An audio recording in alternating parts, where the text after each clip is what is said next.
होली का त्योहार था। पूरा गांव रंगों में डूबा हुआ था। बच्चों की हंसी, ढोल की थाप और गुलाल की उड़ती खुशबू।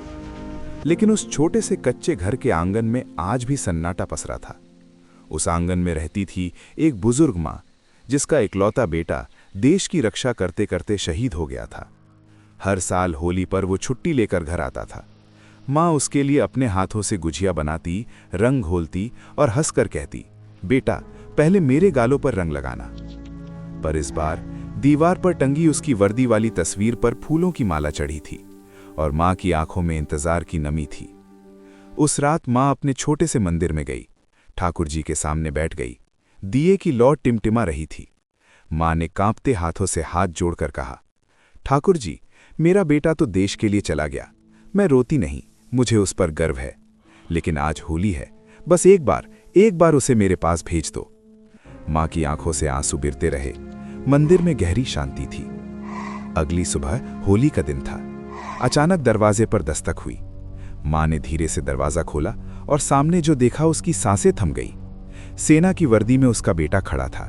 वही मुस्कान, वही चमकती आंखें। माँ! बस इतना सुनते ही माँ उसे गले से लगाकर रो पड़ी। बेटे ने झुककर माँ के चरण छुए और बोला, माँ, आज होली है, रंग नहीं लगाओगी? माँ कांपते हाथों से गुलाल लाई, अपने लाल के गालों पर लगा दिया। बेटे ने भी मुस्कुराते हुए माँ के माथे पर रंग लगाया। उस सूने आंगन में आज फिर रंग उड़ रहे थे। माँ ने उसे गुजिया खिलाई। दोनों साथ बैठे, हंसे, बातें की। माँ का दिल आज फिर भर आया था। कुछ देर बाद बेटा गंभीर हो गया। धीरे से बोला, माँ, अब मुझे जाना होगा, देश मुझे बुला रहा है। माँ ने आंसू पोंछे और मुस्कुराकर कहा, जा बेटा, तेरा फर्ज सबसे बड़ा है। बेटा धीरे धीरे दरवाजे से बाहर चला गया। हल्की धुंध छा गई और तभी मंदिर की घंटियां अपने आप बजने लगी। माँ दौड़कर बाहर आई, लेकिन वहां कोई नहीं था। तभी दो सैनिक घर के बाहर पहुंचे। उन्होंने सलाम किया और धीमी आवाज में बोले, माँ जी, आपका बेटा तो 6 महीने पहले ही सीमा पर शहीद हो गया था।